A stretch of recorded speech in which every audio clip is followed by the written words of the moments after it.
ধৈর্য এই পৃথিবীতে সবথেকে কঠিনতম জিনিস। তোমাকে একটা কথা মনে করে দিতে চাই, ধৈর্য ধারণকারী ব্যক্তিরা এই পৃথিবীতে বেশি পুরস্কৃত হয়েছেন এবং ধৈর্য অমান্যকারী ব্যক্তিরা এই পৃথিবীতে সবথেকে বেশি তিরস্কার পেয়েছেন।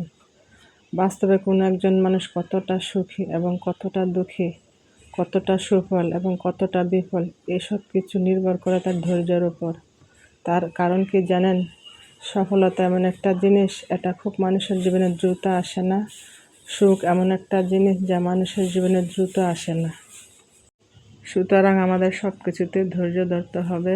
সুপ্রিয় দর্শক, আসসালামু আলাইকুম। আপনারা সবাই কেমন আছেন? নিশ্চয়ই ভালো আছেন। আলহামদুলিল্লাহ, আমরা পরিবারের সবাই বেশ ভালো আছি। তাই প্রতিদিনের মতো চলে আসলাম আপনাদের মাঝে আর একটা নতুন ভিডিও নিয়ে। কেমন আছেন আমার সমস্ত আপুরা? নিশ্চয়ই ভালো আছেন, যে যেখানে আছেন সুস্থ আছেন, নিরাপদে আছেন। আর আজকের ভিডিওটি শুরু করলাম দুপুরে রান্না বান্না দিয়ে। তাই আজকে কী কী কাজ করলাম তা আপনাদের মাঝে তুলে ধরলাম। ভিডিওটি স্কিপ না করে সবাই দেখতে থাকুন। কথা বলতে বলতে এদিকে আমার রান্না শুরু করে দিয়েছি। আজকে রান্না করব শোল মাছ দিয়ে, ছোট আলু দিয়ে, টমেটো দিয়ে। আর এদিকে ভেন্ডি ভাজি করে নিয়েছি। আর এদিকে আমার মাছটা রান্নার জন্য মশলা কষানো হয়ে গেছে। মাছটা ভেজে নিয়েছি আগে, এখন মশলা কষিয়ে নিয়ে এখন আলুগুলোকে ভালো করে নেড়ে চেড়ে কষিয়ে নেব।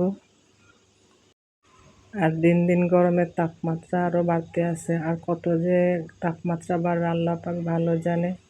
বাসায় অনেক ভালো, কিন্তু বাইরে অনেক গরম, অনেক তাপমাত্রা, বাইরে হাঁটাই যায় না। বিশেষ করে বাচ্চা কাচ্চা নিয়ে বাইরে গেলে খুব গরম, আর বাচ্চা কাচ্চা আরও ঘেমে অনেক অশান্তি করে। যাই হোক, আল্লাহ পাকের কাছে দোয়া করে আল্লাহ পাক যাতে গরম কমিয়ে দেয়, রহমতের বৃষ্টি দেয়। কথা বলতে বলতে এদিকে আমার তরকারি কষানো হয়ে গেছে, এখন ঝোল দিয়ে দিয়েছি।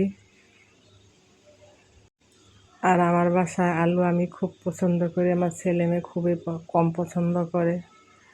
তাই মনে করলাম আজকে ছোট আলু দিয়ে সাথে টমেটো গালিয়ে নিয়ে আজকে মাছ রান্না করি, সাথে তো ভেন্ডি ভাজি আছেই। আর আমাদের এই গরমের মধ্যে স্বাস্থ্যকর খাবার খাওয়া উচিত, ঝোল তরকারি খাওয়া উচিত। কারণ গরমের মধ্যে শুকনো খাবার বেশি একটা ভালো না, যত তরল জাতীয় খাবার খেতে পারি ততই ভালো। আর কথা বলতে বলতে বলতে আমার এদিকে তরকারিটা রান্না হয়ে গেছে, ভেন্ডি ভাজি হয়ে গেছে। আর এদিকে আমার ছেলে বলতেছে আম্মু কিছু দাও খাই। তাই বাসায় ছোট ছোট বনগুলো নিয়ে আসছি, তাই বন দিলাম, সাথে ঝোলা গুড় ছিল, গুড় দিয়ে দিলাম, কিন্তু গুড়টা খাইতেছে না। আর আমার ছোট ছেলে মিষ্টি জাতীয় জিনিস খুবই পছন্দ করে।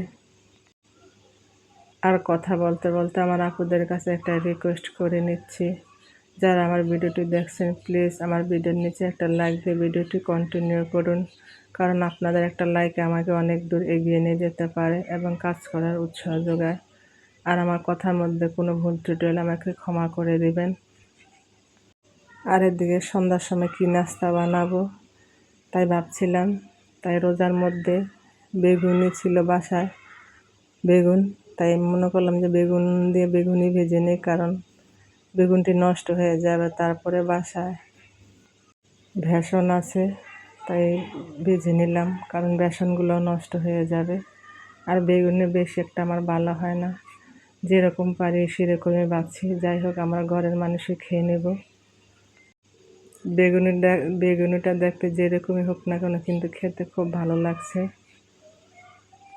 আর এই বেগুনি পছন্দ করে আমার বড় ছেলে, হয়তো এখন বাসায় নেই, মাদ্রাসার ছুটি কাটা শেষ, এখন মাদ্রাসায় দিয়ে আসছি।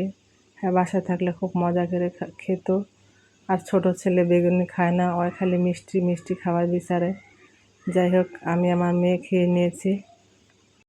আর আমার পরিবারের জন্য দোয়া করবেন, আমিও সবার জন্য দোয়া করি আল্লাহ পাক যাতে সবাইকে ভালো রাখে, সুস্থ রাখে, নিরাপদে রাখে, প্রত্যেকের নেক মনের বাসনা পূরণ করে দেয়। আমরা যেন কেউ কারোর প্রতি হিংসা না করি, গীবত না করি, সবসময় আল্লাহর পথে চলে আল্লাহর কাছে এই দোয়া করি। যাই হোক, কথা বলতে বলতে আমার বেগুনি ভাজা হয়ে গেছে, এখন বেগুনগুলোকে আমার ছেলের সামনে দিয়েছে খাওয়ার জন্য। হয়তো আজকে বেগুন খাবেই না, ওই সসগুলোকে হাত দিয়ে চেটে চেটে খাচ্ছে আর এদিক ওদিক তাকাচ্ছে, কারণ ওর এগুলো ভালো লাগে না, ও এগুলো খাবে না।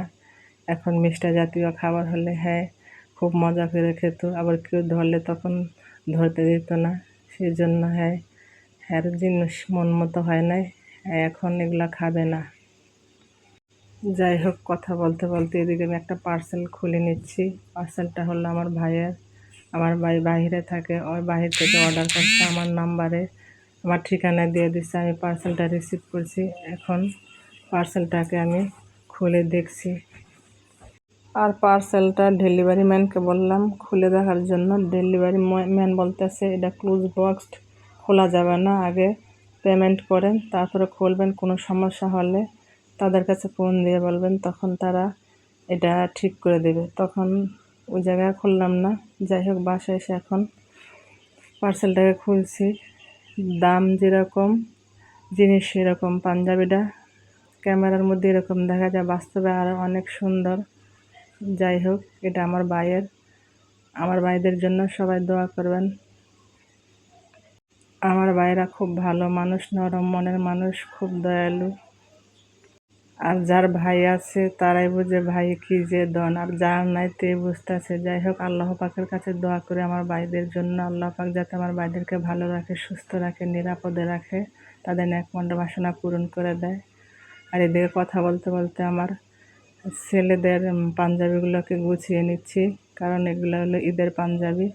এতদিন বাসা অনেক ঝামেলা ছিল, গুছাইতে পারি নাই, তাই আজকে মনে করলাম পাঞ্জাবিগুলোকে গুছিয়ে রাখি, না হলে নিচে থেকে পাঞ্জাবিগুলো ময়লা হয়ে যাচ্ছে। আর কথা বলতে বলতে আমার আপুদের কাছে একটা রিকোয়েস্ট করে নিচ্ছি, যারা আমার ভিডিওটি দেখছেন, যদি আমার ভিডিওর কোনো অংশ ভালো লাগে থাকে, প্লিজ আমার চ্যানেলটি সাবস্ক্রাইব করে আমার পাশে থাকবেন। আর আমার পরিবারের জন্য দোয়া করবেন। আমিও সবার জন্য দোয়া করি, আল্লাহ পাক যাতে সবাইকে ভালো রাখে, সুস্থ রাখে, নিরাপদে রাখে। আর যত দিন যাচ্ছে তত যেমন কাজের চাপ বাড়ছে, সংসারের চাপ বাড়ছে, মানসিক চাপ বাড়ছে। যাই হোক, এরই নাম জীবন। জীবনে চলতে গেলে কাজ করতে হবে। জীবনে চলতে গেলে জীবনে সুখ আসবে, দুঃখ আসবে, হতাশা আসবে, চিন্তা আসবে। এগুলোকে কাটিয়ে ধৈর্য সহকারে জীবন চলবে। আমাদেরকে এসব মানিয়ে চলতে হবে। আর এই জুব্বাগুলো আমার দোনো ছেলের দুজনের জন্য সাদা বানিয়েছি, কারণ দুজনের জন্য দুই রকম বানালে মনে কষ্ট পাবে, তাই দুই ভাইকে একই রকমের বানিয়ে দিয়েছি। আগে ওদেরকে অন্য ড্রেস পরাইতাম, যেহেতু এখন মাদ্রাসায় পড়ে, মাদ্রাসার ড্রেস পাঞ্জাবির জুব্বা। এখন সবসময় তাদের জন্য জুব্বা পাঞ্জাবি শুয়ে বানাইতে হয়, নাইলে হুজুররা লাগে। আর এই সাদা পাঞ্জাবি পরে দুই ভাই তো মহা খুশি, কারণ দুইজনের পাঞ্জাবি এক। বিশেষ করে আমার ছোট ছেলে, কারণ ওর মধ্যে একটা চিন্তা এসে গেছে, কোনো কিছু দিলেই বলে আম্মা আমাকে বেশি দাও, ভাইকে কম দাও। হ্যাঁ, সবসময় বড় জিনিসটা নেব। আর দুজনের জন্য যদি এক না বানাইতাম তাহলে বলতো বাইরটা সুন্দর। ওর মধ্যে এরকম চিন্তাধারা চলে আসছে। আর যত পাঞ্জাবি বানাইছে আমার ছেলের জন্য সবগুলো সাদা। যে পাঞ্জাবিটাও সাদা, আরও অনেক তোলা আছে, সবই সাদা, কারণ সাদার মতো আর কোনো জিনিস নেই, দেখতে ভালো লাগে, পরতো আরাম। যাই হোক, কথা বলতে বলতে আমি ভিডিওটি শেষ পর্যায়ে চলে এসেছি। অসংখ্য ধন্যবাদ সবাইকে। আল্লাহ হাফেজ, আসসালামু আলাইকুম।